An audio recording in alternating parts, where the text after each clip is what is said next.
He didn't say some, he said the only. The land at the very misfortune, our very own, so no collect interest in ourselves. Right? That's what he said. But he also said this. Because he'll remind these master teachers and these prophets, they'll remind us of our condition, our lower self, and at the same time they're going to lift us up. That's right. No, it's called build and destroy. Because sometimes you got to tear down something like the demolition, then you got to rebuild, right? Because he say, up, you mighty race, you can accomplish what you will. Praise God. Yes. Yes. Praise God. I give honors to the supreme leaders of the Moore Science Temple of America. Start with Brother C. Kirkman Bay, Brother F. Nelson Bay, Brother J. Blakey Bay. And honors to whoever honors is due. All praises due to Allah. I'm going to take a read from the Holy Quran of the Moore Science Temple of America. It say, time never was when man was not. Creation and fall of man. Chapter 1, excuse me.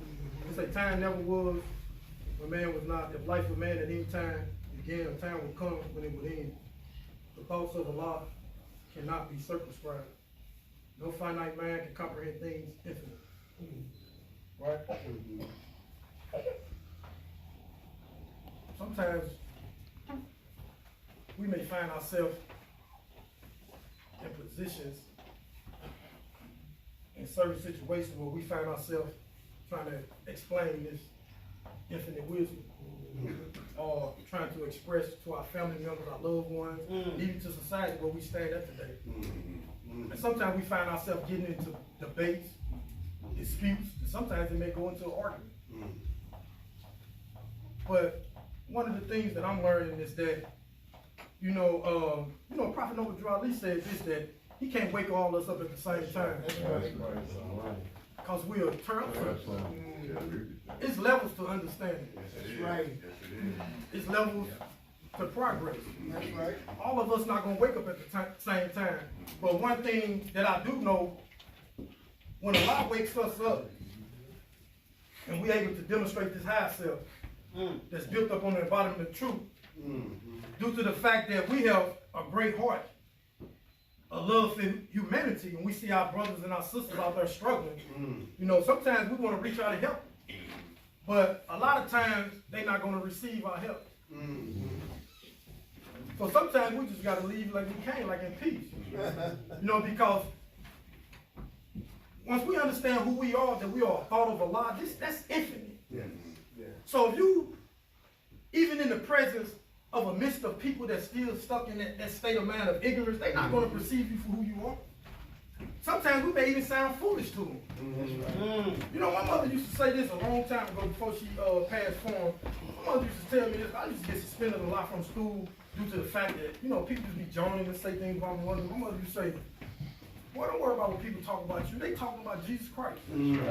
They assassinated Malcolm. That's right. They assassinated Martin. That's right. A lot of great leaders that came for the uplift of following humanity. So she said, what you think they're going to do to you? So with me knowing this, the only thing we got to do is stay squared up on our 45-degree, upright, independent, and fearless. Keep that conduct square. It's all right to be an L7, a square. It's all right to love. It's even all right to cry. Because a lot of us, as being Asiatic men, we've been taught and deceived that it's a weakness to cry. But it's all right to cry. Because emotion is the state of man. But you don't allow your emotions to control you. You have your meltdowns, you let your tears, but you wipe them out, you keep it pushing. Even Jesus used to go into the wilderness and wept. When you look at the conditions of society, the people you love, it's a hurting feeling. But you got to keep pushing. Because they are not going to understand this infinite truth and wisdom. That's right. The only thing we got to do as Muslims is plant the seed. And Allah going to do the rest. Because if you go plant a seed for a tree, it's not going to grow overnight. It takes time. That's right. Just like the things that my mother was telling me when I was in the presence of elders coming up, even like I was 27 when I first proclaimed my nationality. A lot of things I didn't understand, but the seed was planted. Now I understand.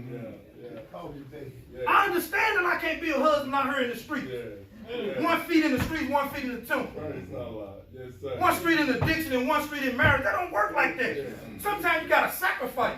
Yeah. For the greater good. For the greater good. Praise Allah. Prophet Muhammad said this, and I'm going to say it in paraphrase, right? Because I don't know the exact word, but he said this: take advantage of 5 matters before the coming of 5 things, right? He said, take advantage of your life before your death, right? Take advantage of your time before you're too busy. Take advantage of your health before you grow sick. Take advantage of your wealth before you become poor. Because this beautiful life that Allah has blessed us with, we only get it one time. You're not coming back as no monkey, no bird, none of that. So you do it to the best of our ability. And what I mean by that, not going out here getting caught up in this entertainment and trying to, no, that ain't what it's saying. You enjoy life. You demonstrate the 5 highest principles known to man. Protect your 5. The senses, the 5 senses, we got to protect that at all times. That's right. Our vision, our heard, our taste, our smell, and even our feel. Because these 5 senses is the 5 chambers where things travel. That send triggers to our mind. You know, I can come up with something like, okay, Taliban, I'm done smoking cigarettes, right? And being in the presence of somebody smoking and smell it, and it's a trigger here, right? I can be a person that used to hang out at the strip clubs on the weekend, but come up with the truth that I don't need to be there, that I'm going to strive to be faithful to my woman, right? But if I continue to be in them type of environments, it's going to send a trigger to my visions, right? So therefore, we got to be careful of what we place our 5 senses in, especially protecting the 5 senses of our children. Because our children are dying every day here in St. Louis. And it bothers me that we can die by the hands of unrighteous police officers, because all of them are not unrighteous, some of them are good, and they ain't got family just like we do, so we got to respect the law. But if one of us die by the hands of an evil police officer, I thought we can watch all over the city. You remember Ferguson? I got locked up doing that right. And turn the city up. I stayed on the south side. A 6-year-old child got killed. I ain't seen nobody walk marching. I'm like, where's Al Sharpton? And not to speak radical against nobody, I come in peace. That's right. But it's the truth though. That's right. If it bark like a dog, it's a dog. It's a mighty work needs to be done.